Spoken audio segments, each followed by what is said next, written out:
you please use that hashtag for any kind of Mexican food stuff that you might be thinking about, or what this might get you to think about. So I have an image up here for the first slide.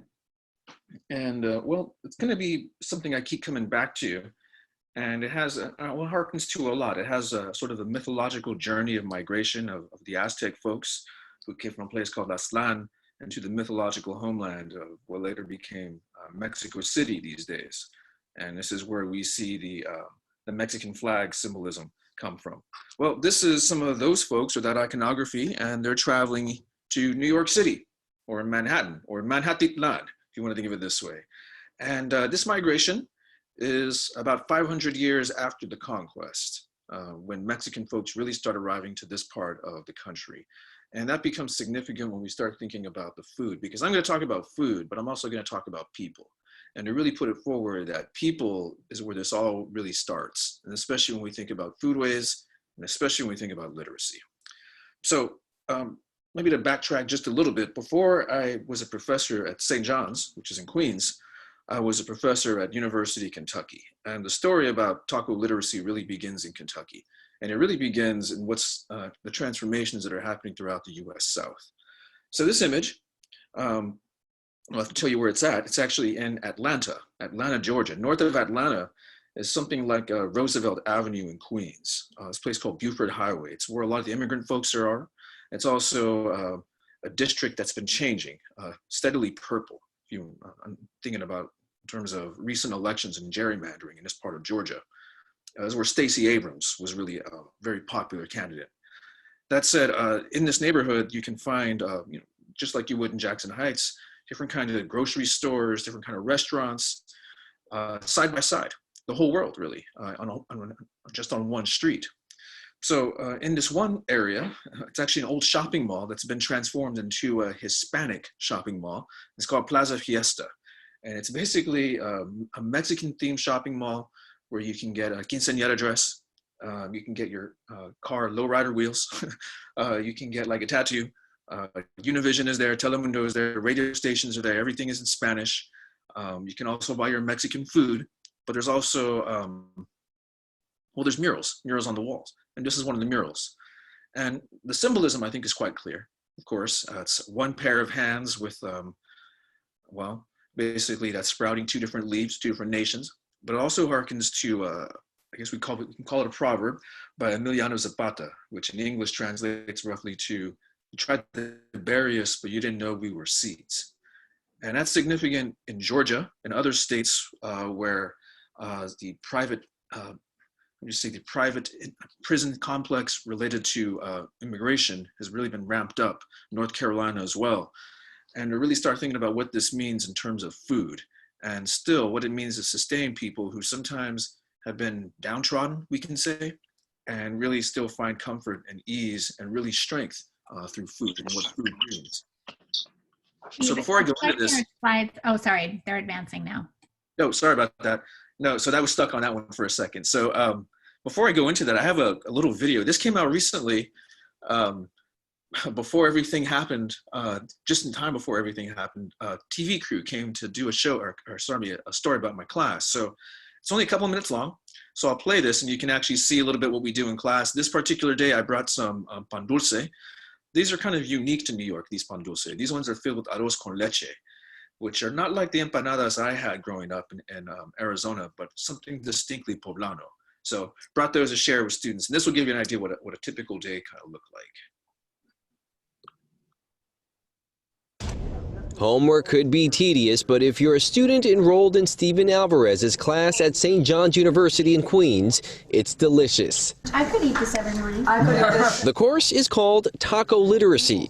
Yeah, that's right, tacos. It's where the quintessential Mexican dish is used as a vehicle to teach students about the culture as well as the socioeconomic issues facing many Mexicans. There's a long tradition of Americans being infatuated with Mexican food, but sometimes not always infatuated with Mexican people.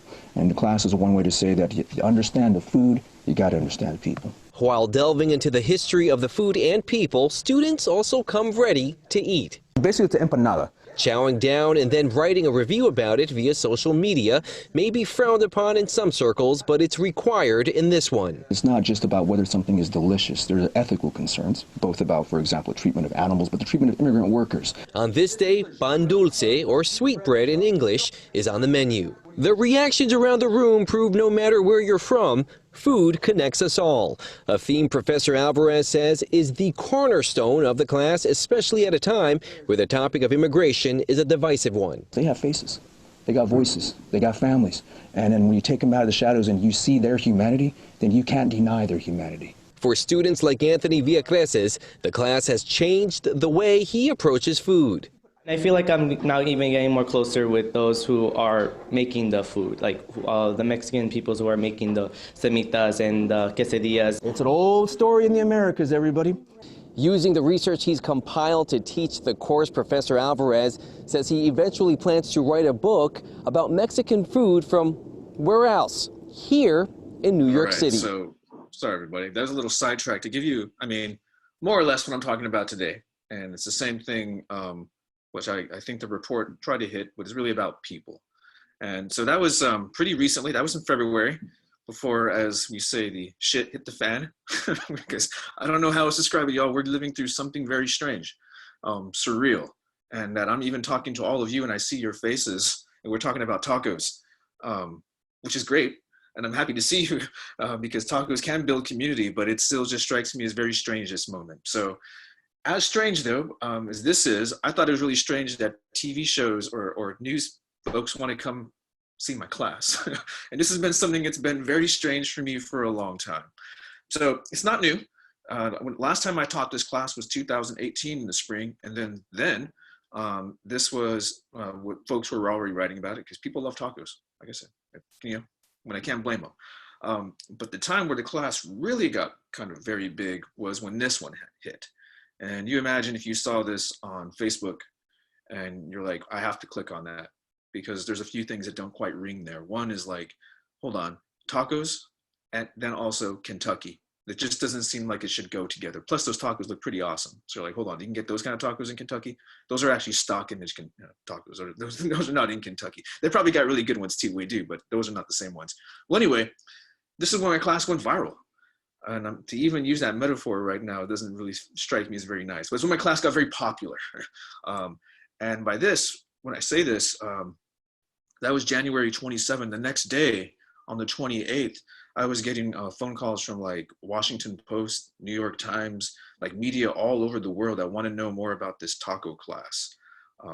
NPR, and pretty much it was all really good, as Professor Galvez was saying, except I think Fox News wasn't exactly, I mean, they had some questions. Let's just put it that way. And as anyone would, because you're thinking, all right, well, this is a class about tacos and students are eating tacos. What's a little bit more than that? And to bring it back just a little bit further, because it really started in Kentucky. And Kentucky was my first job. I actually lived in New York for several years before I moved to Kentucky. I did my PhD in New York City, but my first job was in Kentucky. And just to break down a little bit of demographics here, to kind of get you an idea about why it was so important to be teaching a class about Mexican food in Kentucky. Of all places, it should be taught in Kentucky, in addition to other places you would expect, like Texas, California, Chicago, and even New York, for sure. But this is arranged, as you'll see, between 2000 and 2014 by percentage of change, and that's how it's ranked. So you'll notice that South Dakota is actually the largest amount in terms of change, although very small numbers between 10,000 and 29,000, but noticeable change. Then you'll notice that Tennessee was about 176% change. So again, noticeable to about 300,000 folks in 2014. South Carolina, those numbers are pretty tremendous, as you'll notice. And then of course, Alabama, Jeff Sessions' country, followed by Kentucky. And so when I moved to Kentucky, Kentucky was within the top 4 or 5 in terms of the growth of the Latino or Hispanic population. This included both people who would identify as Hispanic who were born in the United States, but also people who were recent immigrants. So the numbers were pretty significant. If you check out down there at the bottom, North Carolina, next to the bottom, in 2000, there were 377,000. Okay, 15 years later, 890,000. The numbers are very similar also for North Carolina. So when I mentioned before, Alabama Georgia, also very similar. This is where Plaza Fiesta is. And this is also where the sort of detention complex in the South is also sort of headquartered in these three states. So that said, to really start thinking about they tried to bury us, we didn't know we were seeds is really important, because sometimes, especially with food, that's how the community became visible and also in some ways respected, especially in Kentucky. So that's some numbers to think about. And again, there it is, a focus on Kentucky with those numbers. Noticeable enough, but it's kind of in one part of Kentucky. So I wrote this book, not just tacos, everybody. I have these other books I wrote, and the stuff I'm doing with Mexican food is relatively recent. So this is a book about 2 after-school programs in Kentucky. And one is actually a bilingual bilingual public library. So not just like little crappy Spanish section over here and a bunch of English books. Everything, there's actually more books in Spanish, and everything is shelved together. So literally right next to each other. So it's very symbolic in that way. Spanish is spoken proudly. It's not like the places where you are ashamed of speaking Spanish in public. You've probably all seen the videos, I'm sure, on Facebook and social media when someone's speaking Spanish in public and the person behind them says, "Get the hell out," and so on. Those videos are not new, by the way. This has been happening for a long time. It's just now it's visible. People are being held accountable. Well, that said, at this place, this public library, people speak Spanish proudly, happily. They yell it. They're happy to speak Spanish, and no one's being censored or being told not to speak Spanish. There's also an after-school program where they help kids with their homework. And then I was also involved with the high school program.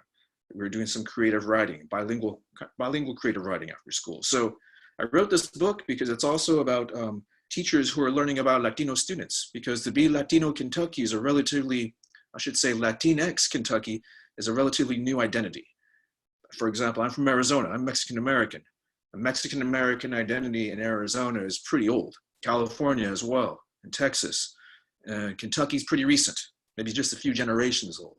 Somewhat similar to New York, maybe about 2 generations, maybe even 3. So this is really important for teachers to understand this, but also the projects I was doing were with students, for them to use their writing, to share their writing, to write about themselves, their lived experiences, and to be able to see their lives with dignity and to see their families with dignity. And sometimes that happened with family stories, sometimes it happened with food, but more importantly, it happened for them with ways to think about the ways writing can be expressive and powerful. So that was my research in Kentucky.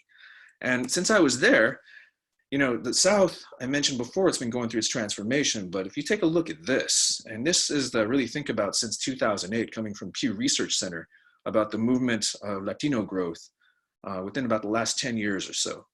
So the South has seen the most growth in terms of about 33%. And the numbers are up about almost 6 million, why don't you say 5.5 million people, right? But if you check out the Northeast, up in New York, those numbers are also up about 25% and close to about 1.5 million people. And collectively, as you see also with the Midwest, these numbers are pretty tremendous. So really, looking at 1.5 million folks here, especially like places like New York and New Jersey. And then over here in the Midwest, where we saw before the Dakotas and also some of the other interior Midwestern states. And then over here, of course, in the South.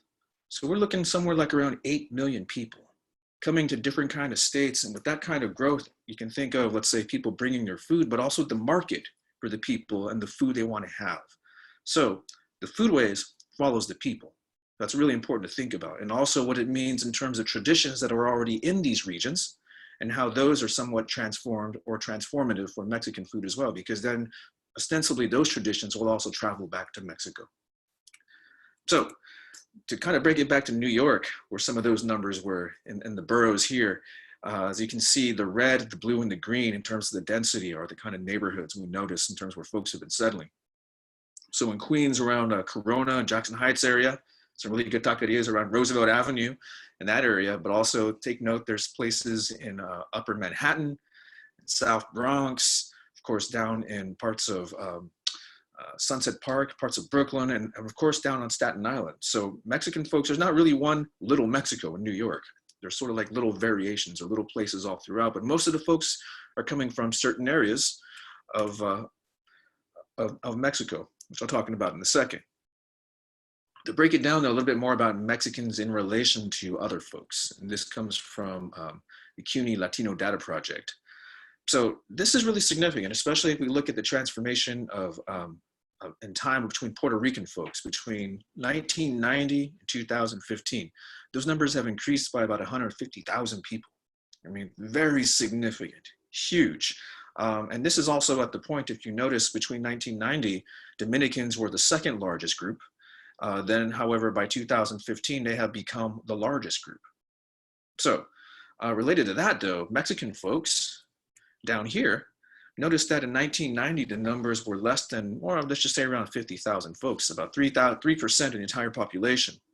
But then zoom in, let's just say zoom out another 15 years or so, it's gonna be 25 years, and the numbers are over 250,000, and roughly 15%. So now we're talking the third largest of all the groups. So that means, as you can see, like a Mexican kind of identity, or to grow up to be Mexican New York, maybe even Puebla, York, Poblano, New York, is something that's not necessarily unprecedented because other communities have been here, but to be Mexican is very distinct.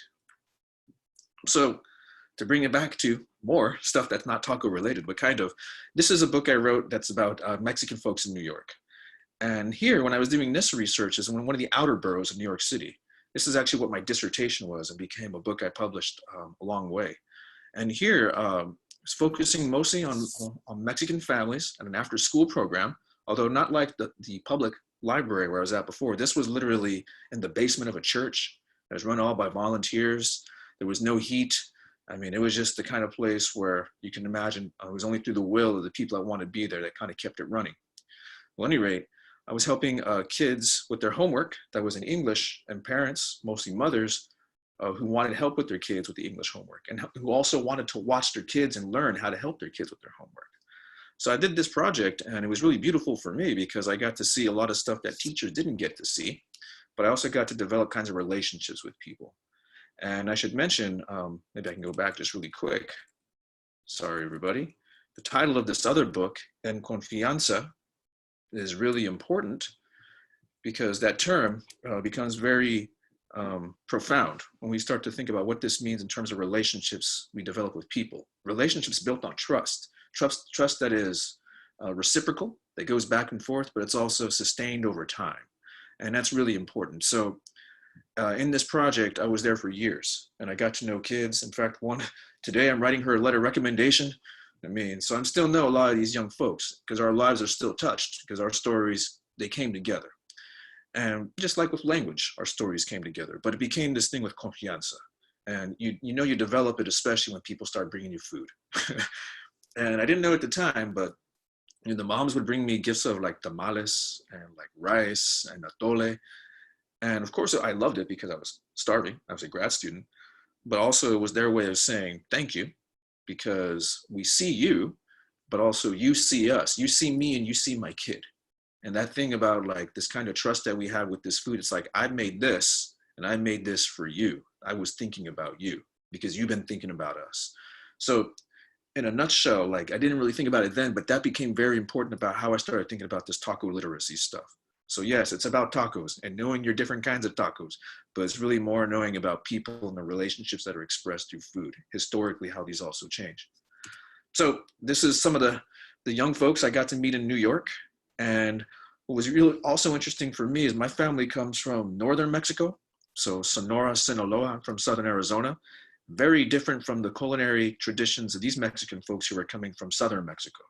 So when I came to New York, it was a lot of learning for me to do about some of the traditions in Oaxaca, also in Puebla and Guerrero, where most of the folks are coming from, and many of the folks who came from the Mixtec region as well.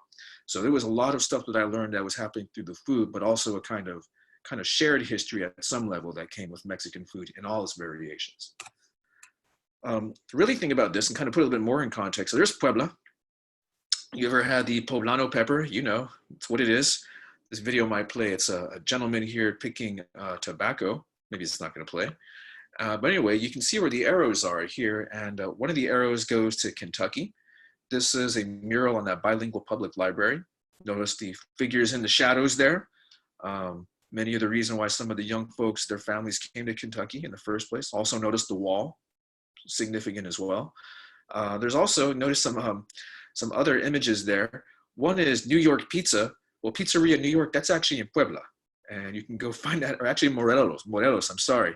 But as some critics argue, in New York Times and others, that every restaurant or every pizzeria in New York City is a Mexican pizzeria.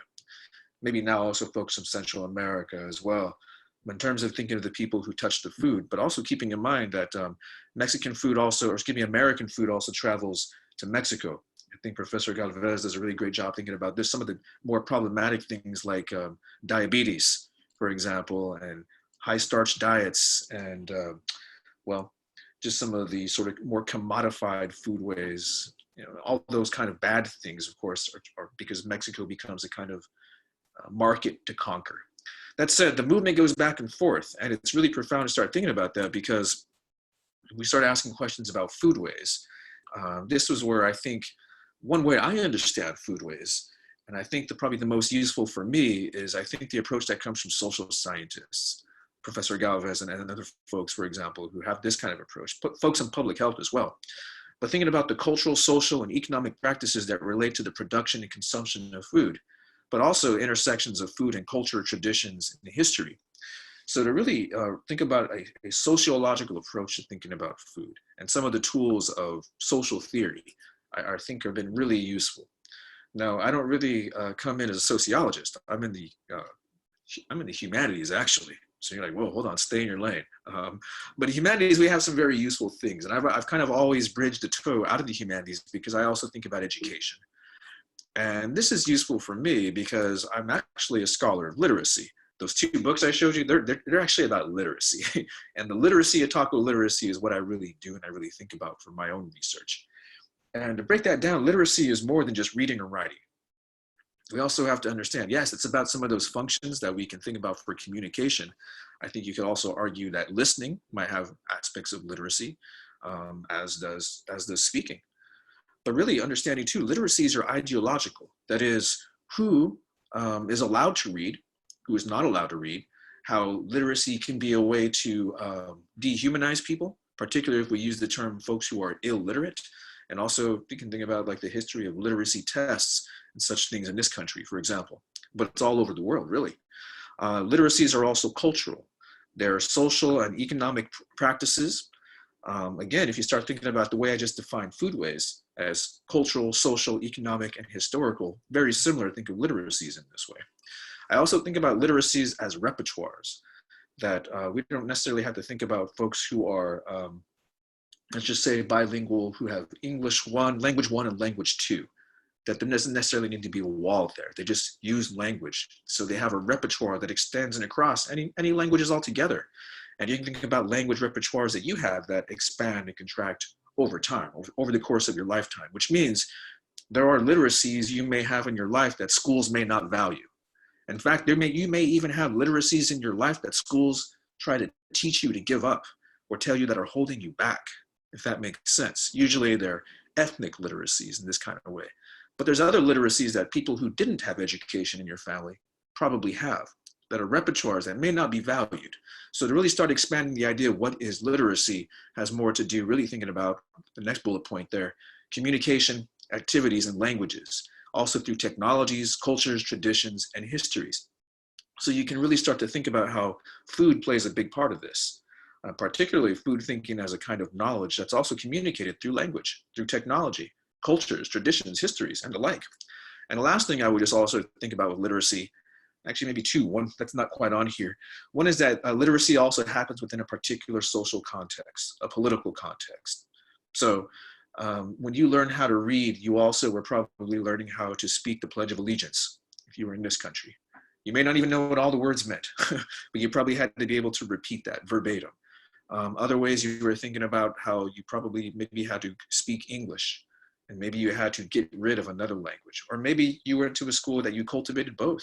Good for you, I'm happy that you would have. But to really think about how literacy never happens in a vacuum. And the last thing, I guess, maybe this would be the thing to really remember is that literacy is not something you have or you don't have. Literacy is something you do. Literacy is something you use. If we get into the trap of saying someone doesn't have literacy, that's also a way to dehumanize somebody. To say that someone is illiterate is a way to take away from their humanity. it's probably not so much that they are quote unquote illiterate, but they're probably using a literacy that's not validated or valued by an institution. So get rid of saying literacy is something you have. Think about literacy as something you practice or could be practiced. All right. So to bring it back to this thing about confianza and why I think it's so important with food. Well, and I think this is also what I try to cultivate in my classes too. It definitely helps when you bring food to class. Students start to like you. you saw their faces, right? When they had those empanadas, they were pretty happy. But really thinking about language and literacy and the practices we have that are worth trusting and caring about. So I noticed this, especially when I was working with young people in the South, in Kentucky, and also in New York, that we don't always trust or we don't always feel like the language we use is worth or has worth, which also sometimes translates that we question our own worth or our own value. So really thinking about what are some of the languages that we should trust and care about and how those happen. And then furthermore, how these practices are grounded in sustaining community values of trust. So breaking this out even further, you can exchange language and literacy practices and think about foodways grounded in sustaining community values, foodways that are worth trusting and caring about, foodways as principles of appreciation and also for traditions, routines, habits, and transmission of knowledge. Community knowledge that merits respect, but also with literacy. I'm going in and out, as you hopefully can see here. And really, maybe the most important thing is that foodways, potentially, and also literacy in this way, grounded in confianza, that is trust, can be a way to think about caring, and being cared for reciprocally over time. Of course, care, maybe a more direct translation would be cariño. And although in this case, I think that this kind of trust of confianza over time is also closely really to be thought about as a kind of caring, especially over time. So I wanted to bring in some of that theoretical stuff before I get into the class per se, but to really kind of round things out. What Professor Galvez was saying about in terms of how I tried to teach, I have to remind everybody that it really is a writing class. I mean, it's a class about tacos, it's about Mexican food, but it's a writing class first and foremost. And the ways to think about all that stuff about thinking about your literacies that matter, feeling valued for the kind of literacies you have or that you practice. This is the core of how I try to teach writing. It's the kind of writing that hopefully will be meaningful to you. So in terms of thinking about this as a pedagogy, I really try to make sure that the writing pedagogies I use frame, conceptualize, interpret, and highlight the plurality of local histories and social struggles that inform emergent, multi-ethnic, translingual, and transnational presents and futures. So a lot of terms I try to hit in there, but I guess probably the big one for us to think about in terms of foodways is the transnational and even translingual, because they imply the prefix there, trans, with movement. And that was that movement I think I showed you in that previous slide, but also how things like New York pizza can be in Puebla, but also how some of the words that, that we're, through Mexican food are entering New York vocabulary as well, not just quesadilla, but other things. Furthermore, also thinking about writing pedagogy that's grounded in social justice, democratic pluralism, and connecting challenges to inequalities transnationally. I think this is where a book like The Professors is really handy, because it gives us a lot of tools of thinking about inequality in terms of trade. And when students also start being able to use some of these tools, it makes a lot of questions, or it raises a lot of questions. And also questions that we have about Walmart here in the context of the United States raises similar questions in the context of Mexico, but also a host of all kinds of other questions. So it's really important, I think, that you think about how writing can be a way to think through these things, and not always to have a final project, but to use writing as a way to think through it as well.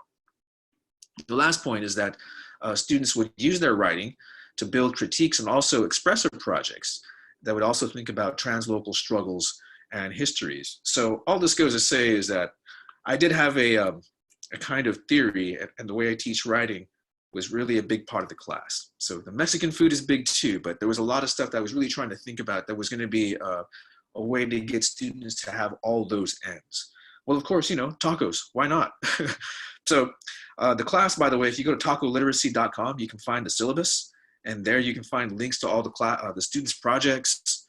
You can see the different versions of the class too. There have been 3 different versions, and I use different books and stuff. And then you can see some of the class notes. So the most recent iteration, which I'm teaching right now, these are the 4 main goals for the class. So these are the things on the syllabus, like the policies, right? The first was that students would begin by writing their local connections to Mexican foodways, their preferences, their sense of what Mexican food means culturally as part of US cuisine. So there it's, sometimes having to hear things like their, I don't know, the extent of their Mexican food experience might be queso. Hey, God bless you. You got to start somewhere, right? But it also varies too. I remember actually in Kentucky, and this actually taught me a lot. There were students who came from Eastern Kentucky, the Holler in Appalachia, and they would know about Mexican food places, usually because they had plates they ordered by the number. But even there, they had some kind of connection to Mexican food and what that meant for them. So in other words, I'm not trying to pour any Mexican food literacy and assuming students are empty cups. Rather, I'm assuming they have some kind of experience already and what we can build from. The second one is that students would think about foodways studies and also research connected to historical variances, translingual etymologies, and movements of food, languages, and people. Well, this is why I think foodways research is so important. Of course, there's varieties and variations of US food, but there's also variations of food in Mexico, which can also tell us where people migrate to in the United States. But also, if you think about how every food has a name, foods exist in language too, and languages change over time, which tells us a little bit about how foods change over time. So for students doing research, for example, into chocolate, or other words like tomato, they can see that these have indigenous roots or roots of the Americas. So this also tells us something about how languages move, but also like where languages come from and the languages that we use. So even then, using the dictionary can be a really cool way to do food research. By the way, nachos, it's Oxford English Dictionary. Check it out, it exists. Connected to this, the students would think about transnational perspectives with the US tied to regional varieties of Mexican food. So again, trying to find what those arrows are and those links that connect different parts, let's say, of Puebla with North Carolina and Puebla with Georgia and New York and all in between. And finally, all the students in my class, they build websites. They also use Instagram, by the way. So if you're on Instagram, hashtag taco literacy.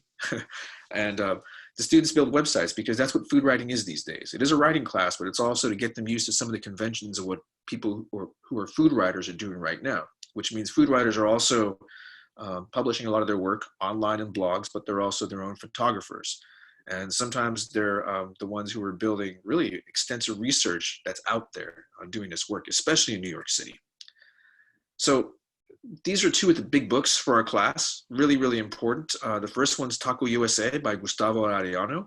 And the second one over there on the left is Pilcher's Planet Taco, Global History of Mexican Food. We just finished the second one for taco literacy. These books kind of set the bar for me. You can see Taco USA, Planet Taco, the idea of taco literacy. I was like, yeah, it's part of the brand. These are really good books. Gustavo's book really focuses on the US. So the history of salsa, the history of the margarita, the history of the frozen margarita, especially, very important. Know your frozen margarita history. That's in Gustavo's book. Pilcher's book goes into some more of the Mexican history, but also how the Glenn Bell version of the American US taco becomes standardized and then becomes globally exported, and how this is, really offensive to a lot of Mexican people to see that Mexican food in other parts of the world is the Taco Bell taco. We can talk more about that and some of those questions you may have in a second.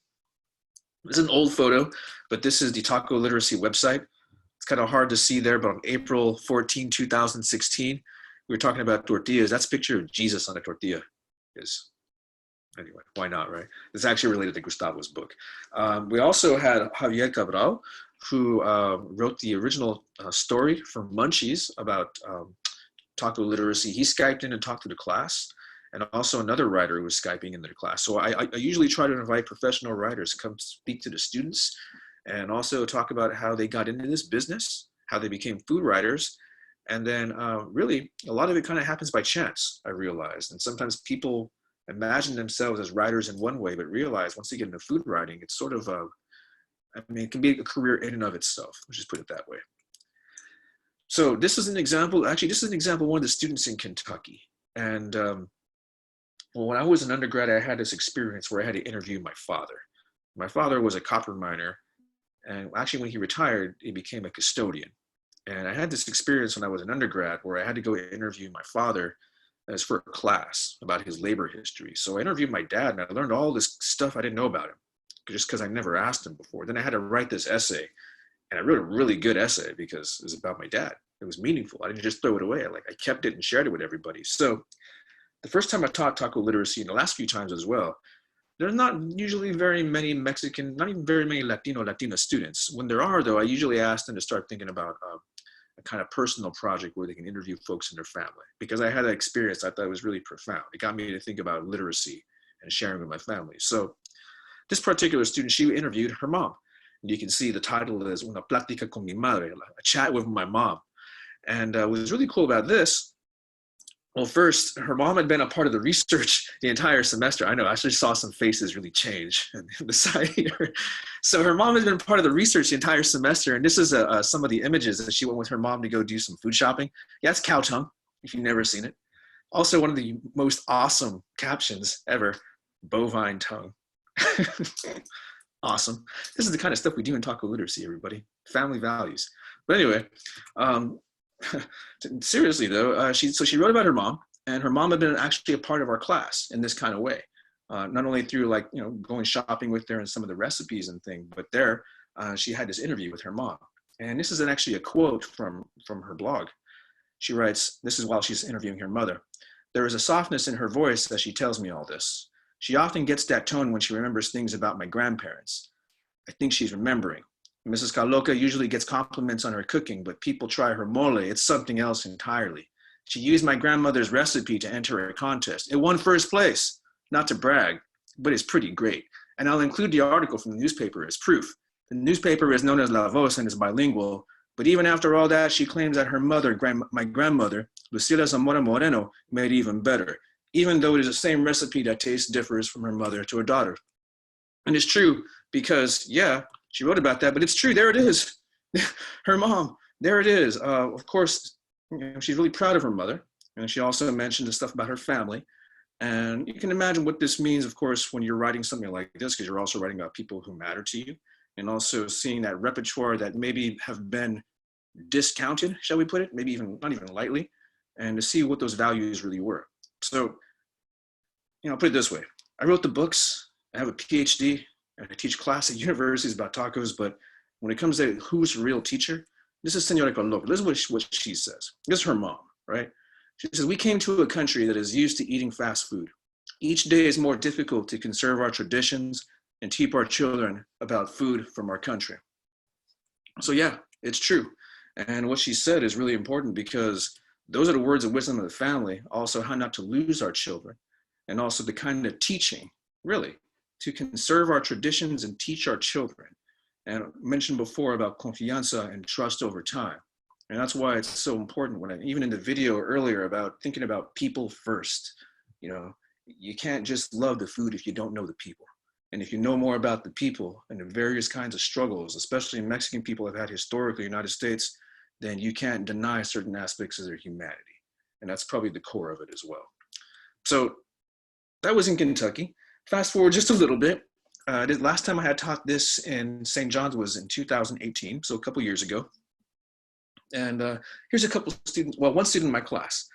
And it was really funny because this student, one day after class, she told me, I have a friend and her family, my best friend, her family owns a taqueria. I'm like, oh yes, tell me more. It's like in the neighborhood where I live. It turned out to be this place called Taqueria Cuatzinco, which is like one of my favorite places. When I got my PhD, after I got my PhD, that's where my family and I went and had tacos afterwards. So it was like one of my all-time favorite places. So I took a step back. I'm like, whoa, hold on. Let's talk about more about your friend. My first thought was like, how could we invite her here, maybe her family, to come talk to the students? It was the first thing I was thinking about. So first she wrote a profile about her buddy. And so here it is, they're two best friends and how she learned about Mexican culture. And we invited Beatriz later on. She brought some tamales and there she is leading the class. She's around the same age of the students, but she goes to a different college. And she was talking about her family and the kind of different recipes that they use. I also was able to help out to get her family on the St. John's vendor list as well. So that way, hopefully we can get them some more business because it is important stuff as well because they are business. But it's really important then because she brought the food, is able to speak about it. And for me, it was really fun because I was able to maintain this connection with her family too, which has been so cool. So a little short video, I'm just going to kind of play a little bit of background. We're at Tacos Alondra. My mommy works here. Mommy, my mommy. They did another project. Her buddy did another project where she kind of was going to do an interview with all three. Beatriz, her mother, has another little taqueria not too far from where Coatzinco is. So it goes on. Beatriz' little boy is playing in the corner with some action figures and stuff. Everybody's having fun, but really kind of cool because there's no English translations. And that's fine with me. You know, it is what it is. She also, when she wrote about it, she wrote about the video and she was able to translate the experience, but that was just the way it was. And that's perfect for me. This also turned into something I wrote about later on. And if you want to, you can check this out. It's all in defense of Pueblan food, especially Poblano food in places like Queens, and also some of the really good tacos that are New York tacos, which we do have good tacos in New York. I don't know, some of y'all probably want to fight me on that a little bit, but I will fight for the New York tacos. So that's my information, everybody. I think maybe I'll take a little pause here. I do have a video if y'all want to see, but I can hold off a little bit while we still have some time. And then I can share that with you later on if you want to see that video. It's about tortillas in Kentucky. So let me get out of this thing and we can see how everybody's doing. All right. Thank you so much. That was amazing. Cool. Do There I push stop share? Here we go. you Stop go. share. Perfect. Thank Okay. you. That was really wonderful. We can all virtually applaud. Thanks so much. I know at least Lucy figured out how to applaud with the Zoom. That was brilliant. Hey, all kinds of questions. Cool. I think I know my students were thinking about some questions, Yes. and I'm sure other people have some questions as well. So we can go ahead and start with the Q&A. Just unmute your mic if you want to ask a question. Hello? Hi, Sonia. What's up? Is anyone else trying to talk? I'm sorry. Go for it. Okay. I was just curious. I was looking through your syllabus in the article that our teacher had given us, and we've just been talking a lot about I guess citational politics and how to decide who you cite in an article or in a syllabus. So I was curious what your process was deciding that for the class. That's a great question. Well, I'll put it this way. Every semester I try to change it up, but you also have to be cognizant, as any teacher would, about the voices that students are being exposed to that have to really look into and read and study. So these aren't really arbitrary choices. They're really important, especially if we start thinking like in literature, who is the canon? I mean, the required reading that every student should have to do, I don't know, Shakespeare, Walt Whitman, Scott Fitzgerald, a lot of white dudes. You may have noticed, right? But previous versions, I had taught a class where there was, I think it was a student that was writing a master's thesis about Mexican food. And I think this person might have been in anthropology. And at any rate, in the essay, she went to a Mexican restaurant and she did some observations and ethnography, but she never spoke to anybody in the kitchen. She only spoke to the manager who spoke on behalf of other people. And it was just very problematic in terms of the research participants about who was chosen to be, whose voices were at the center. Right, well then the work cited. So that was already a problem that students and we identified, but the work cited, there were no Hispanic surnames at all, which doesn't mean anything. Although it's generally speaking, once you see a few, you're like, all right, hold on. If you're writing about Mexican food and there's no names that even sound like quote unquote Mexican, whatever, even loosely defined, that's already a problem. So to really put that to think about who we cite, why we cite is supremely important. In your own research that you would do, that also means really being aware of women of color, especially women of color. It also means about indigenous voices, but also potentially scholars who may be writing outside European or US context. So I think it's, what you're describing is something that I think folks would describe as something like decolonial in the approach. And the practices of building a canon might be colonial in nature. So your citation practices matter. That also means who you read matters. So, and that way, when you do find something that is sort of the alternative to a kind of canon, really mining the sources that that person cites, as you would with any kind of scholarship, might lead you down some really interesting ways. So for my class, the best I can do is try to bring in different disciplines. I definitely think this semester there's a lot more med that we've been reading. But then even in the stuff I've been reading though, even these two books I just mentioned before, Taco USA and Planet Taco, they're very men-centric.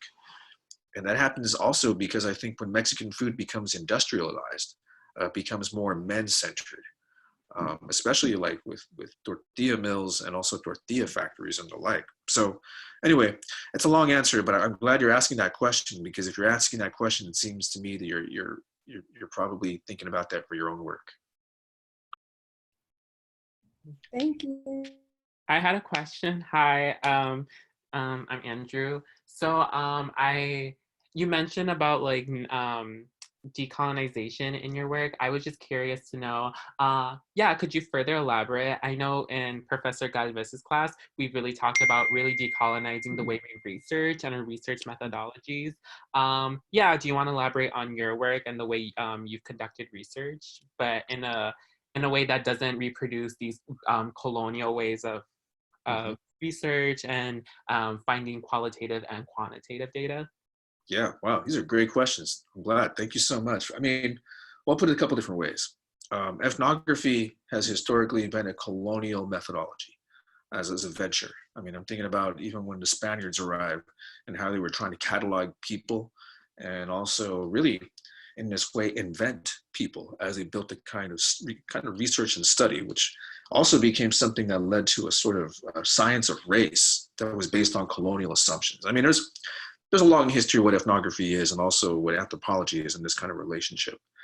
And that the work I did in literacy was somewhat, I used ethnography as a method. So it was anthropological in that kind of sense, where I was there among participants, but also I was there, but I didn't really have to live their life, but to try to be close to them at some level, to get close to their experience, and maybe even to sort of colonize or capitalize or Columbus their story, if you want to think of it this way.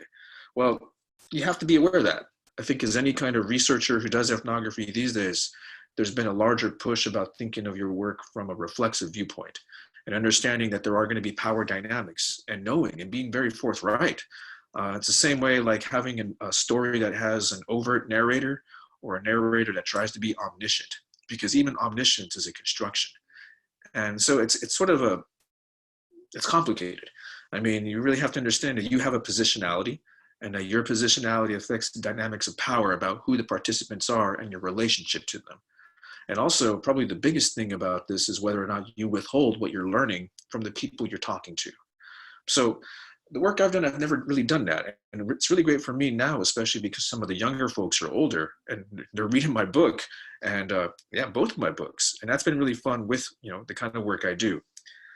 And in terms of a decolonial approach, I think we're understanding the power dynamics have been first and foremost for me, and understanding that those dynamics are among different axes, particularly among race and gender.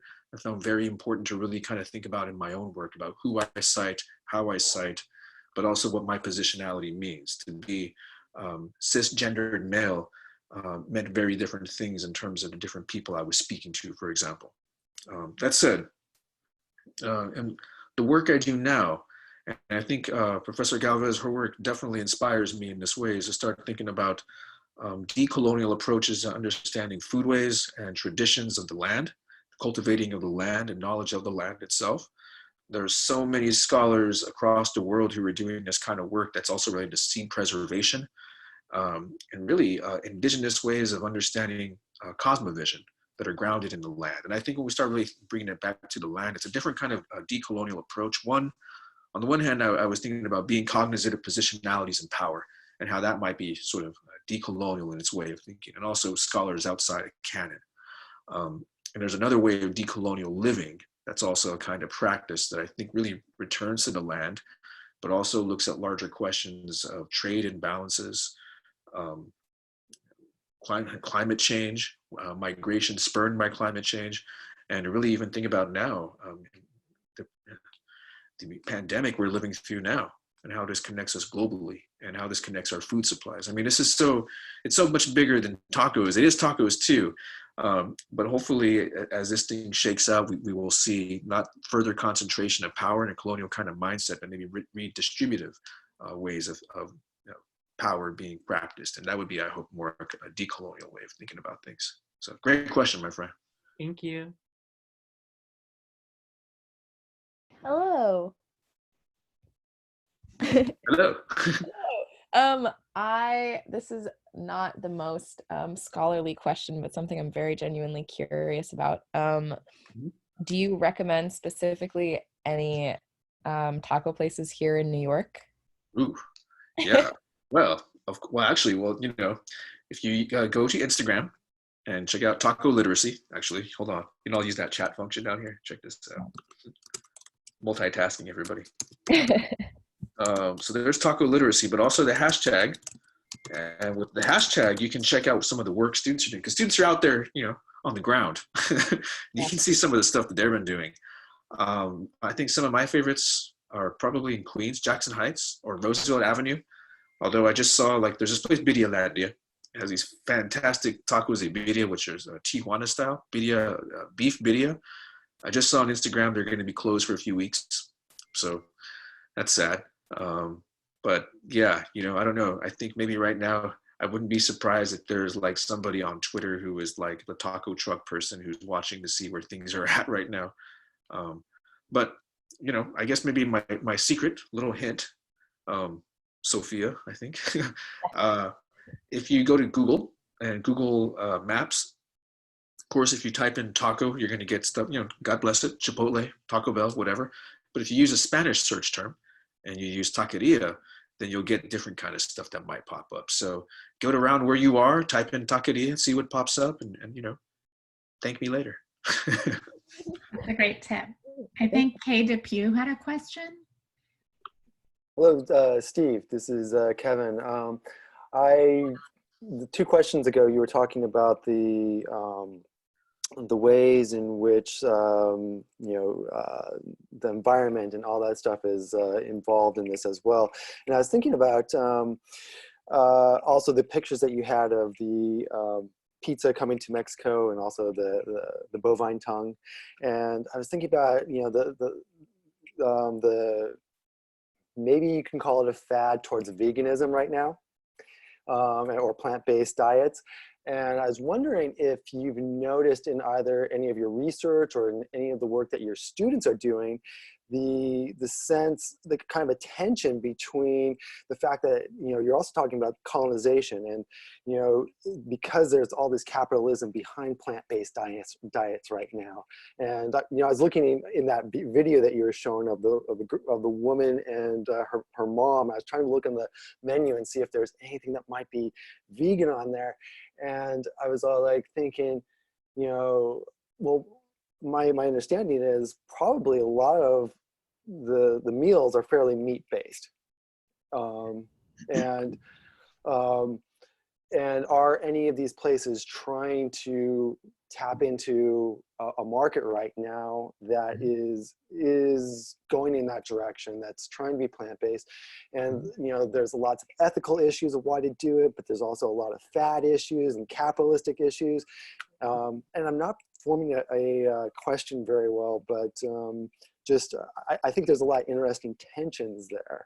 And I was wondering if you've seen anything done on this.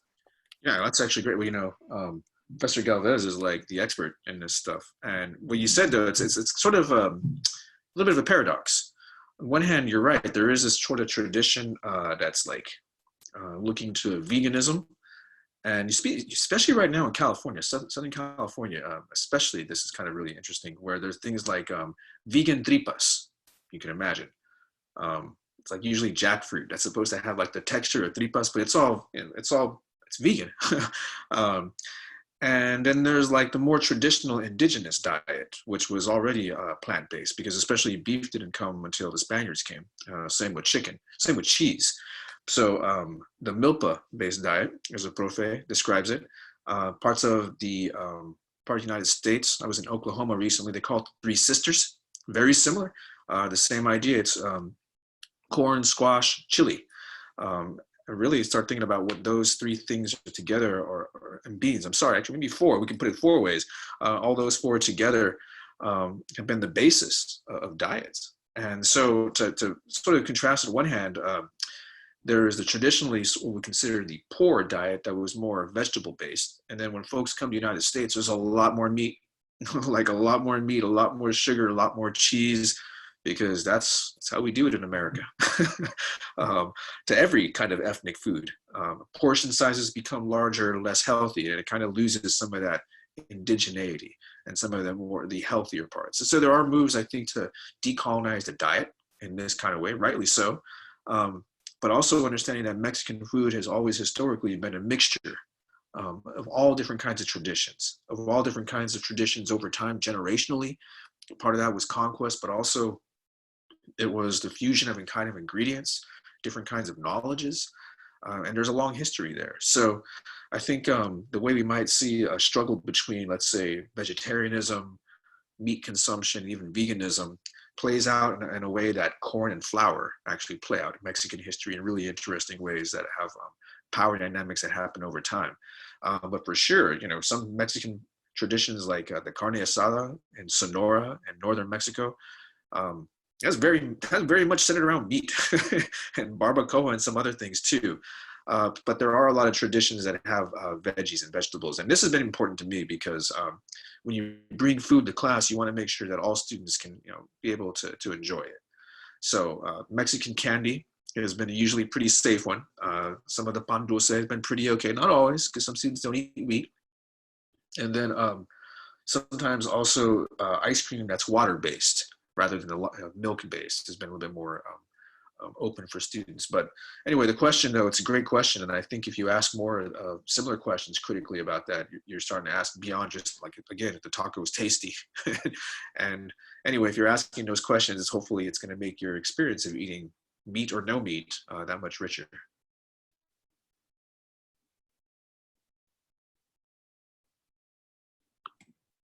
Other folks? Mallory, I think, had a question. There you are. And thank you so much. This is really awesome. And to be able to do this over Zoom in the face of so much uncertainty and horror is a nice little respite. I just had a question for you in terms of, I think a few questions ago, you mentioned that when you are constructing your syllabus or you were, looking through who you have sourced and the patterns there, that a lot of the voices and a lot of the research you found was coming from men, and that's relatively common and pervasive when it comes to the industrialization of food production. And I was wondering if you could give a little bit of the history of within the industrialization of the food system and the production of food, if that will always, or historically that has always lended itself to a gendered division of labor within the European context, or if there was a specific historical development that led to this division of labor within industrialized food production within regions of Mexico. Yeah, so I think Profe's book does a really good job of this, and also the book Planet Taco does a pretty good job of this. And well, I think another book, the author's name is Norton, I believe, called Tortillas. It's just all about tortillas. And this one is like pretty freaking awesome.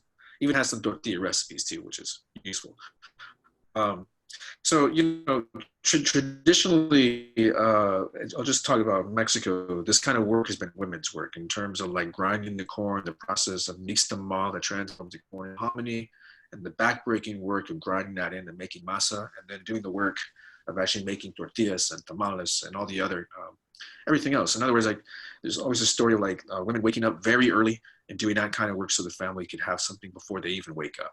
So that was traditionally gendered as women's work. Although Pilcher very much rightly says is that the great societies of Mesoamerica were built on women's backs because of that labor. So that said, when men really start to take over, it was to try to make the work easier, to try to put it lightly. to get rid of nixtamol because it goes bad really quickly unless it's refrigerated, and try to find a powder where you can just add water. That whole thing, right? Make it more efficient. So to make it more efficient might mean like using science or being able to produce it at the industrial scale. So this is where men start to take over the work of tortillas and build machines that are like the tortilla making machines, you see? And so then the men are no longer cooks, they're engineers. Oh, yeah, it gets even worse, right? So then it's basically becomes a thing as the industry starts to develop, and it becomes more of a man's world, even though it was like all the work of women historically that did it. I mean, I'm talking about like the innovations of technology and just nixtamal itself. And then how can we make it better? So you can see like it's in a cycle of appropriation, if you want to think of it this way. And appropriation, especially for Mexican food in the United States, has pretty much always been led by men. There it is again. And it has a lot to do with like, how can we perfect what these other people are doing? And then how can we make it more, and how can we conquer other markets? So it has a kind of colonial mindset as well. And you know, a lot of these conquerors from Spain were like dudes. I don't want to gender it that way. It's not being really reductive, but it's a kind of colonial mindset that is in part based with violence and also kind of bloodshed, and also a kind of violence that's also hyper masculine, maybe even toxic masculinity with it as well.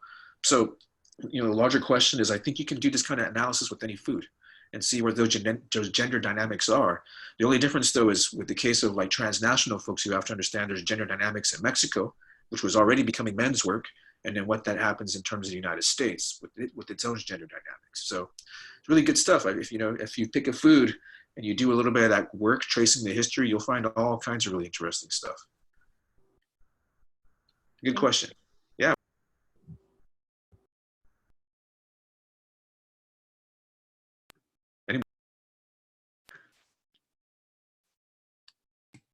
Any other questions?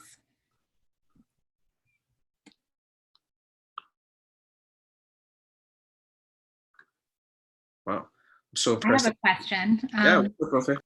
Could you tell us about what, I mean, we're all just adapting minute by minute, so I don't want to assume that you have had time or energy to really follow this yet, but in terms of kind of the impact of what we're experiencing on the folks that you know who are in the food industry, you know, are there any things that you've already learned as far as, you know, how the current situation either in New York City where we're social distancing and closing, you know, except for some delivery and takeout, but also just kind of in the broader sense of kind of the food system between Mexico and the US? Is there anybody you're following or you know, going to learn more, or just from your own contacts, are there things that you are keeping your eye on as far as things to be careful to consider as we move forward in all of this? Yeah, sure. I mean, there's a bunch of podcasts. Actually, you know, as you say, there's a couple of things that strike me, and I'm not sure one of them that's being really thought about, but I've thought about it just a little bit. One is, yeah, you're exactly right. There's like a big economic destabilization that's happening, and we're watching it. And of course, this is going to hit the service industry first. And particularly the people who are the most precarious positions are going to feel it the most. So we're talking about a lot of folks who are immigrant workers, especially. And so that's pretty much contracted. And so there's like now like people who are looking for something to do. Like, what am I going to do? Now, this was something that was actually brought up to me during class the other day, one of these Skype sessions with one of my students. And she was saying that in her town where she lives, anybody can get a job at a grocery store. Like anybody come in, you get a job. And so you can start to see like, oh, where are folks going to start going? Where are the places that are going to start hiring in an emergency kind of situation in the food system itself? So that's one way to think about. And I don't really have any other kind of ways outside thinking about it, but just sort of anecdotal, but these are where some of my guesses are. So that's one. And any other places where you're going to see like, we really need people to be. So those jobs will kind of move somewhere else in that respect. On the other side, you just mentioned delivery. So delivery has been kind of interesting in a way that taxis and things like Uber and ride sharing have been interesting, because you have these more of like independent contractors who are people doing delivery. And you see sometimes there are people on foot, but they wear like backpacks where they do deliveries, sort of like heated ice chest backpacks. So that I'd be curious to see how that market is going to grow in the same way that Zoom, I'm sure, is doing really well right now, with places like that that are using these kind of delivery services, and how that's going to work in relation to more opportunities for people. Now, again, it's going to be social distancing will be class-based. It'll be that it's something that certain people will be able to practice, but others, it's not even going to be an option. And places like grocery stores or places doing delivery or like Amazon warehouses, these are going to be the places to really be mindful and watching about. And the restaurants themselves, I would be curious about which staff stay and which ones leave, and whose jobs remain, but then who also, I don't know. It's some stuff to really think about. I think we're taking it day by day, though.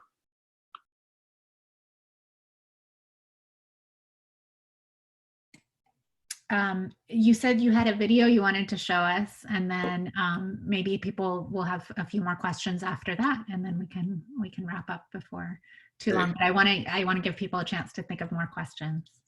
Sure. Well, hold on. Let me make sure I do this right. So this one, everybody, hopefully, let me see if I can do this right. Is, what I'm going to do? I'm just going to make this kind of big. Is about Mexican food in Kentucky. And there are, in Lexington, there is a barrio where it's called Mexington. So guess who lives there?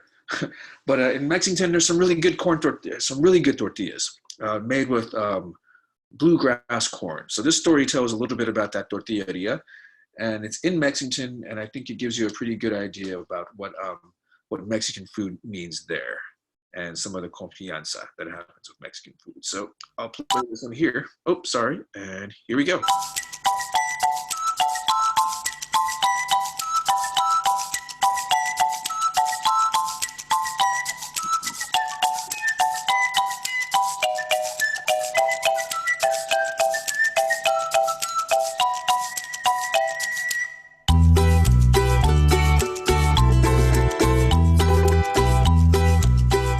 My name is Laura Patricia Ramirez, and we own a restaurant, a taqueria, and tortilleria. I was born in Guadalajara, Mexico. When I came here, I was 16 years old in 1985, and it was the hardest thing to do. There was no Spanish people, there were nothing around here. I did not speak any English at all. And I just had the baby, so it wasn't not even a month old when we came to Kentucky. The food, that was the most thing that we missed. There was nothing. The tortillas that we buy here, you open the bag, and if you don't use it, they will go real hard, and all the spices. You can get it here. My husband, he was working with the horses that they race. So he had to go to Chicago, Illinois to run the horses and stuff. Then he found out there were some stuff over there that we couldn't find here. So he brought some. Well, then people started asking for. They started asking me to sell some to them. I don't even know how much to sell it. And they told me, yes, double the price we pay for, because there's nothing in here. So I sold it to them, talked to Perry. I said, man, we make a good profit. I said, what if we go back to Chicago and bring more? So we did. And since I was going to Chicago and buy and bring it over here, I said, well, why we just don't open a tortilla place here? We went to Mexico, buy the machine, and we opened.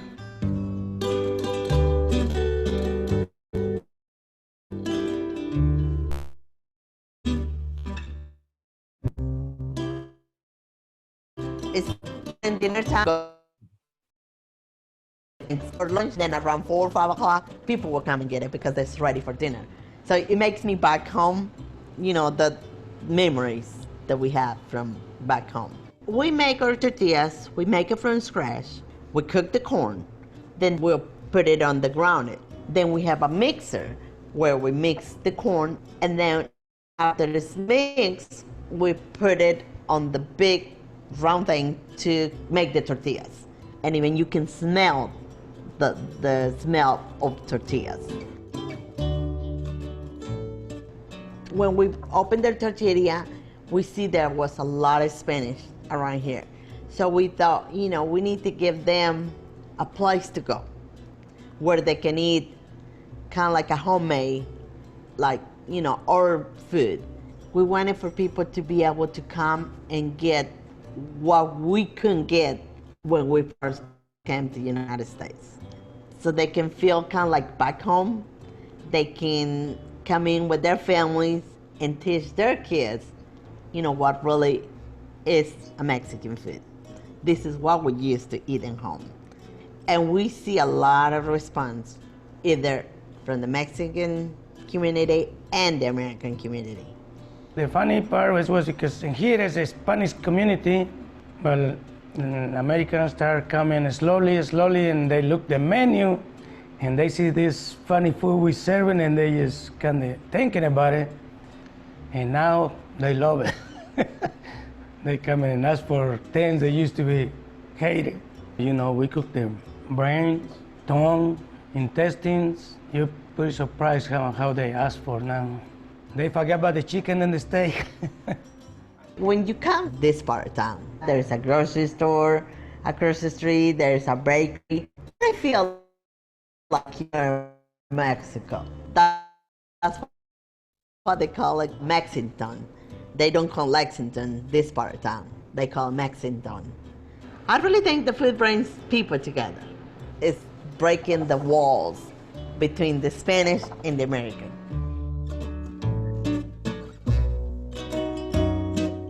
So this organization is a Southern Foodways Alliance. They have all kinds of really great videos about the South, like this one right here. Gustavo and I were folks who were involved with the SFA. So I'll leave it open if you have any more questions, y'all. Stuff you want to chat about. If you want to know more about Kentucky tortillas, I can talk about them too, at length. There were a couple of comments and questions in the chat about plant-based tacos, and in my experience, I don't eat meat. I do eat dairy and fish, but I have a lot easier time finding things when I'm in Mexico. And I think that part of the issue is that people who run taquerias here are serving their imagined local clientele, and they often assume that some of the more plant-based options are often the most humble options in Mexico. So tacos made with cactus or with potatoes are sometimes considered, you know, kind of the most humble types of offerings. And so I think there might be sometimes an assumption that customers wouldn't want that. And so you can always have a conversation with your taquero and say, you know, I really love, you know, tacos de papa. Can you like offer that? They'll probably be shocked and maybe even, you know, eager to respond to a demand like that. I think for me, the thing that I find really disturbing is when, you know, there's sort of like a hybridization where you start seeing things like, you know, eggplant burritos or, you know, things that are just kind of completely made up by, you know, restaurants in the US serving a US clientele, trying to create kind of a vegan option. And I think just even the names veganism and vegetarianism can kind of cast a certain kind of elite, you know, frame around things when, as Steve said, you know, in Mexico, there's being more plant-based is kind of the original approach to a lot of foodways. So sometimes trying to skirt that notion of what people think about when they hear the word vegan and what that kind of calls up is the most effective way to access that kind of thinking and foodway. It's hard though with Mexican food, and especially even just because the masa, more than likely, unless it has vegetable shortening, will probably have manteca. It'll have like pork grease, which It's okay for me. Not the corn masa. Corn masa shouldn't have any manteca. No, but I mean, like, I'm thinking like for tamales. For tamales, Or yes. something For like that. Yeah, tamales, like almost you have always. Yeah. if you use some antojitos, and these are Yeah. maybe going away from tacos altogether. And Yeah. this is underrated with some of like the poblano food is like the antojitos. Yeah. Find things like Sopes, memelas. yeah, and like picaditas even. Yeah, and sometimes those do have the asiento, the lard. A little, yeah, and that's why I say like even those are like Yeah. those to me in my book would be more like veggie, but then of course I'm like, well, the masa not technically. Yeah. Although it could be varieties like that. So sometimes maybe moving away from tacos altogether. One maybe the taco placero. Finding those sometimes where it depends whether or not you want the boiled egg. There's the chili relleno one too, or a lot of times it'll be like rice with cactus and beans. Pretty fair, pretty good. But I guess just like you said, in Mexico that would be considered like market food, very cheap, very humble. But also that's probably going to be some of the healthiest food that would coincide. And actually, for some of the popularity of Mexican food, especially during like the 70s, was through the so-called hippie movement. And people who discovered refried beans, especially where people like in communes and places like that too. So there's always been this kind of weird relationship between like educated eaters, I guess we might say, and how that might be class-based, and then sort of returning to sort of traditional ways, and then oftentimes then reappropriating and doing some of that cycle of discovering what people have been doing for a long time, I guess. Yeah. Absolutely. Looks like Flo had a question on the chat.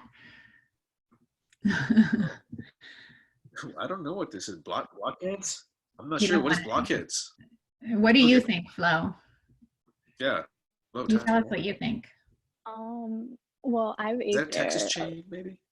Like, I'm not sure. I don't know like the history about it or like where it comes from or what it like originates from, but it is like a Mexican spot that has like tacos and burritos and like quesadillas and all that stuff.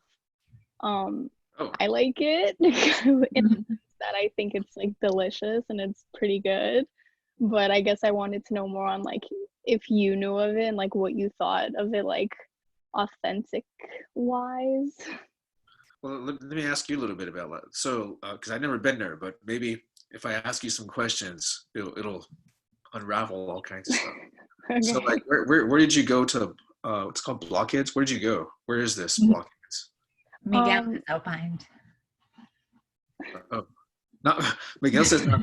So hold on, Florina. Where did you have it at? Where were you? There's like a couple of spots in the city. There's like one near 42nd Street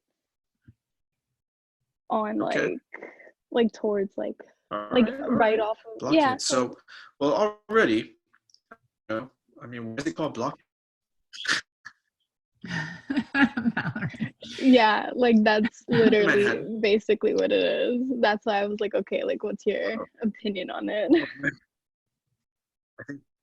I think Mallory gave a pretty good idea. That's where all the cool, mean kids at my high school would go to drink without getting carded. Oh, I know exactly that place. I remember they have the big giant margaritas that are like blue or purple. Yeah, like they have like the frozen margaritas and they're like colorful and like yeah. There's one in my neighborhood that I walk by sometimes. Walk by. Yeah, I haven't eaten there. But Steve, why don't you tell us what you think about the authenticity debate? How do you feel about the notion of authenticity? And Sure. Well, I'll put it this way. First, those kind of restaurants, they have a history, and they actually coincide with like the history of the frozen margarita. And those kind of restaurants are like, what's the easiest way for me to put this? It's like you're supposed to go get shit-faced, and then you're supposed to have Mexican food after you got shit-faced, and then go get more shit-faced because now you have food in your stomach. This is kind of like what spring break has become, is that same kind of model of like straight up hedonism and like Mexican big plates by the number. Really popular in Dallas, Houston. But anyway, so that model is a very much of like an American Tex-Mex kind of innovation. And it's authentic for what it is, what we can say about Tex-Mex, but it's also a kind of a restaurant design that was intentionally supposed to be structured that way, where you drink while you eat. That said, you know, I mean, I imagine there's people that have had a lot of like really good times there, like coming of age, you know, birthday parties, like graduation, retirement parties. And it's hard for me to say that, you know what, they had their queso, their number 3 chimichanga with an enchilada, beans and rice, and that little crappy salad nobody likes to eat. It's like iceberg salad. And they thought that experience was authentic for them and meaningful. And far be it for me to be like, well, the food was garbage, so, you know, that experience, I can't really judge it. So that means authenticity to one side for me. And now whether we mean like authentic is you have to go to a place and it's only authentic if brown people work there and brown people eat there, and the food that they eat, which is just food, but when we say their food, it already puts us in kind of like a culinary tourist kind of positionality, which doesn't mean you're eating authentic. It just means maybe now you probably eating without a conscience in the same way you would eat at any other place without a conscience. So the question about authenticity, if we try to find what is authentic, we're going to be looking for something that we may never find. It's the assumption that foods are at some point pure. It's like the same misguided notion of like race as being a pure race at some level. Food in Spain was already mixed for a long time before it came to Mexico and mixed even further. And food in Mesoamerica at that as well. So rather, I think if you look at authenticity, one thing is to think about how authenticity changes over time and what it means in particular context over time. So it's a hard one, but it's not so much in a way that like, oh, because it's a corporate chain, that's not authentic. Well, that's very authentically American in one way, but it may not mean in terms of like food that has a slower tradition to it, if you want to put it that way.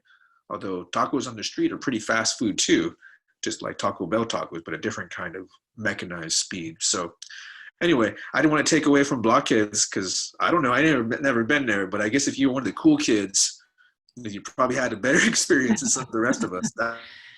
So hey. I want to make it just 2 plugs. One is on April 28th, we're having a guest lecture. I don't know if you know, Steve, if you know Paloma Martinez Cruz's new book called Food Fight. Paloma will be giving a guest lecture on April 28th. We're making it public just like this one. And she refers to that style of restaurant as culinary brownface. And she does a really interesting kind of literary analysis of it and in terms of kind of using some of the literature on blackface and minstrelsy, and the ways that a lot of Mexican and Mexican-American restaurant owners have to engage in this really complex performative dynamic with their imagined clientele about what their clientele thinks is Mexican and what they think is Mexican and what's going to sell and what's going to be appealing and what's considered authentic. And it's just an interesting additional way to think about it. I also just want to plug for those plant-based folks in New York City and for everyone, La Morada is a really wonderful restaurant in the South Bronx that's owned by folks who are indigenous Mixteco speakers from Oaxaca, and they make mole, and they have several items on their menu that are vegan and vegetarian, and they're all completely kind of derived from their indigenous Oaxacan background. So if you're interested in, you know, kind of accessing this kind of plant-based, you know, very indigenous notions of that coming from Mexico, that's a great place to do it. One of the best. Yeah. Actually, you know, you said about brownface, I think it was Mallory had said this earlier. This happens a lot, like in some of these sort of higher end taquerias where you might have to pass through a window and there's women making tortillas. And it becomes very genderedness, where there might be like tortilla factories, but you have to pass by women, usually brown women, and they're performing the tortilla making. Literally like behind a cage or a piece of glass, like animals, caged like animals, literally. And it's that kind of performance, like, oh, here it is authentic because there's the brown people. I don't have to talk to them. I mean, I can walk right by them, but I can see they're there. And so that's also like another dangerous trap. And I guess you can see how that gendered thing becomes even more visible and maybe less visible, how it becomes marketized for authenticity too, that it must be a woman's hands in some way. Thank you. Sure. Maria Hernandez had a question for you Sure. in the chat. Can you see it? Writing literature. Is that right? Or hold on. Oh, wait, oh, Maria. Oh, how do we preserve the knowledge of making tortilla from our abuelitas, both in Mexico and the U.S.? In New York, it may be as hard as most Mexicans may rely on maseca. Oof, maseca. Speaking of the devils, well, right now that we're in this like very weird moment of social distancing, I'm seeing a lot more people, especially on Instagram, like sharing their cooking. Like, I mean, what else you got to lose, right? I mean, I guess you got to preserve whatever you can, like have some food, at least try to give yourself something else to think about. But, that also opened up my mind to a lot of people who were using social media and like YouTube channels as well to try to preserve stuff. And even sometimes turning the cameras on the elders. So some of the youngsters who had like some of the knowledge about like how to use social media and then recording some of their elders to get some of those recipes. The podcast, The Sporkful, which I highly recommend if y'all haven't listened to, did an episode about this recently about Korean Americans discovering Korean food through a woman who is Korean, who hasn't lived in Korea for about 30 years, but she has a channel and she presents all her food. And while she does make the food, she tells a lot of stories. So she becomes like the virtual abuelita, I guess, for their version. And there's also a lot of other folks, women as well, who are doing some of these YouTube channels and stuff like that as a way of really thinking about like how to get the information out there. Well, I'll put it this way. Those knowledge, that goes away with different generations, even buying stores. When I grew up, so my family is from Southern Arizona. We ate a lot of flour tortillas. That was like pretty much default tortilla. And I remember when I was very young, my mom wasn't working. I had 2 brothers and 2 sisters. And at any rate, she used to make tortillas every day, with lard, but later on with Crisco. And she would just make tortillas. And then she started working. She started working part-time. And so she had less time. So that's when we started buying store-bought tortillas, which are still pretty good, but they weren't quite the same. And so, not to say that we lost any of that stuff, because we still know how. My sisters, and I do sometimes too, they're not as nice as my mom's, because hers were always like more round and mine are like weird shape. But those traditions, they're precious. And it's the same way, like, put it this way, the stories that our ancestors have are precious too. And sometimes, for example, maybe our grandparents speak a different language and we don't know those stories, and we lose those stories, we lose a piece of ourselves. So, the stuff about maseca, making stuff from scratch, that's really important. But I think if you lose some of those relationships connected to the food, it's probably more detrimental. So, the good thing is that we can always recover, like how to make the tortillas. And that's always a beautiful thing, because that might be the kind of knowledge that you make and you won't take for granted, because it's really easy to take our traditional food ways for granted. Thank you. Yeah. The Sporkful. There we go. Nice. Any other questions? Yeah. La Morada. So thank you so much. I want to thank Yusra Bitar, who helped us put together this event today on the part of the Food Studies Department, and B. Banyu, who's our chair, and the Global Studies Department as well. Shaked Landor and Alexandra Delano were involved in helping fund this event. So thank you so much, mostly to Dr. Alvarez, for your incredible presentation and knowledge and generosity to share it with us in this format. So I assume if anybody has any further questions, I can pass them on to you if they get them to me, or you also are available through your website, right? Mm-hmm. Yeah, or you can find me on Twitter. There's me right there. Oh, actually, I'm also Taco Literacy on Twitter. And yeah, so get in contact that way. And if you have, any good tacos or other Mexican food you want to share, you can use our Taco Literacy hashtag too. Excellent. Thank you so much. We're really grateful. All right. Thank you so much, everybody. Take care, y'all. Thanks coming in on the chat. All right, everybody. Bye-bye. Thank you. Bye, everybody. want to see everybody's face.